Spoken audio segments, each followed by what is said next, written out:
Assalamualaikum warahmatullahi wabarakatuh. Perkenalkan nama saya Andra Almaif dengan NIM 2023 40640576 dan saya berasal dari program studi pendidikan guru sekolah dasar. Pada video kali ini kita akan membahas tentang konsep dasar media pembelajaran. Mata kuliah media pembelajaran SD berbasis LCT. Nah, apa sih itu media pembelajaran?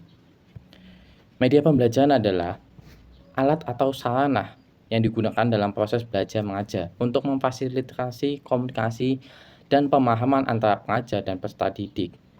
Media ini dapat berupa buku, televisi, komputer, dan lingkungan multimedia lainnya yang memiliki karakteristik kognitif yang relevan dengan teknologi, sistem simbol, dan kemampuan pemrosesan.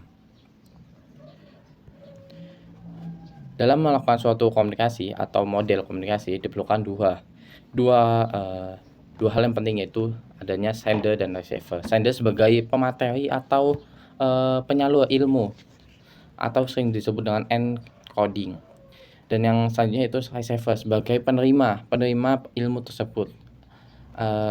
Dalam melakukan suatu komunikasi diperlukan adanya message atau pesan yang disampaikan dalam suatu pembicaraan, dan perlu adanya feedback.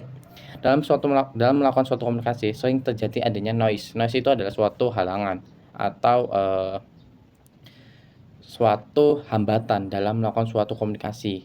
Kenapa sih noise ini bisa terjadi? Karena tidak adanya suatu lingkungan belajar yang sangat banyak yang menyebabkan tidak semua orang dapat fokus ke dalam pembelajaran tersebut. Sebagai perumpamaan media pembelajaran, diperlukannya adanya suatu hal yang nampak atau gambar yang sesuai dengan hal yang kita pelajari. Sebagai contoh, gajah. Kita harus dapat memberikan suatu bayangan seperti apa sih bentuk gajah tersebut.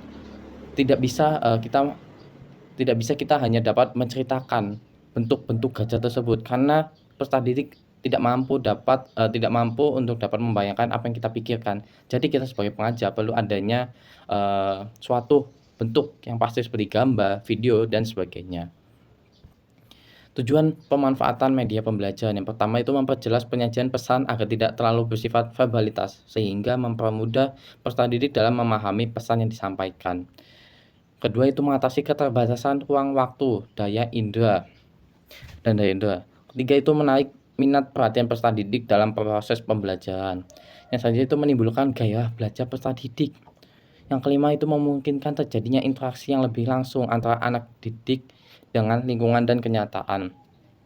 Keenam itu memungkinkan anak didik belajar sendiri-sendiri atau belajar mandiri menurut kemampuan dan minatnya.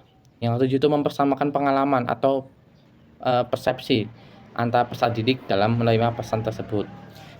Selanjutnya itu kedudukan dan fungsi media pembelajaran. Apa saja sih kedudukan dan fungsi media pembelajaran? Yang pertama itu menginformasikan tujuan pembelajaran.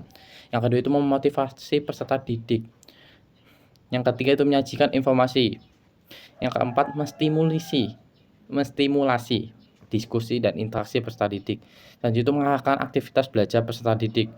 Dan selanjutnya itu dapat mengontrol aktivitas peserta didik, memberikan penguatan, memberikan simulasi, melakukan penilaian dan administrasi. Dan yang paling penting, kedudukan dan fungsi media pembelajaran dapat menjadi suatu penelitian atau pengembangan.